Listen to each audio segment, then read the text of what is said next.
I know how this sounds. You'll probably think I'm lying, or dreaming, or just crazy. But I know what I saw. And I know what I heard. My name is Ibuka. I grew up in a small fishing village in southern Nigeria, near the Atlantic.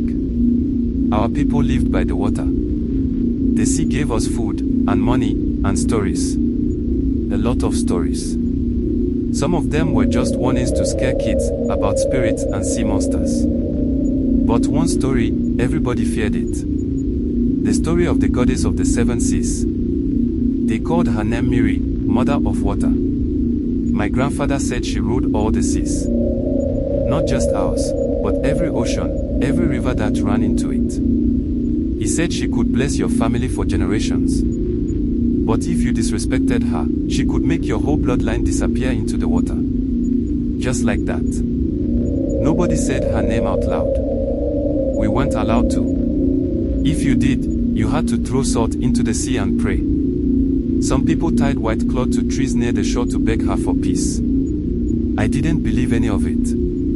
I was 17. I thought I knew everything. My cousin Chike and I wanted to fish deeper than we ever had. More fish meant more money.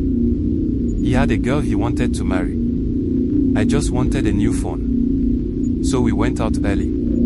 Around 4 a.m. Just the two of us, in our small canoe. No motor. Just paddles and nets. At first, it felt normal. The sea was quiet. Too quiet. No wind. No birds. Even the sound of our paddles felt loud. I joked, maybe the goddess is sleeping today. Chike didn't laugh. He just looked at me. Don't say that. About an hour later, the sky changed. It didn't get darker. Just wrong. Like the color of wet cement. Everything looked gray. My chest felt tight, like the air got heavier. We threw our nets. Then the boat shook. Once. Then again. I thought it was a big fish. But when I looked into the water, it wasn't fish. It was a shadow. Something huge. Moving slowly under us. Chike whispered, "We need to go back." Now. I nodded. We started paddling fast. But the sea stopped moving. Like something held the water still. Even when we moved, the boat barely shifted. That's when we saw her. She didn't rise. She didn't splash. She was just there. Floating above the water. No boat. No wings. Nothing. A woman. Skin like polished stone. Smooth, wet, and glowing faint blue. She had no clothes. Just hair, long, thick, and dark like ropes, covering her. It moved like it was underwater, even though the air was still.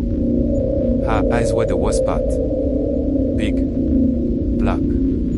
Empty. She didn't blink. She smiled.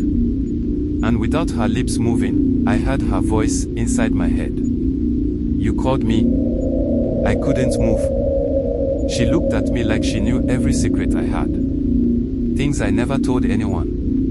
She floated closer. Then she whispered again, "Say my name." I wanted to scream. But my mouth was dry. Chike fell backward into the boat and started shaking. I thought he was having a seizure. His eyes rolled up. His body jerked. Foam came out of his mouth. The goddess didn't even look at him. She stared at me. I don't remember what happened next. I just remember waking up on the shore. Chike was next to me. Still breathing. But barely. Our nets were gone. Our paddles were broken in half. We told no one for 3 days. When we finally spoke, the village priestess came to our home. She didn't ask questions. She just looked into my eyes and said, "You saw her." I nodded. She said, "You're lucky. She let you leave. But if you ever go back to the sea without giving her something, she will not be kind." I asked her, "What should I give?" She said, "You already did. She took your voice." That scared me. because my voice had been hoarse since that night. Like I'd been screaming for hours. We never went back to the sea. I moved to the city. Got a job selling phone accessories. Chike works in a warehouse now. But sometimes, late at night, especially during storms, I hear her calling softly inside my head. You called me. Say my name. I don't open my window anymore. I don't watch the ocean on TV. And I never, ever say her name.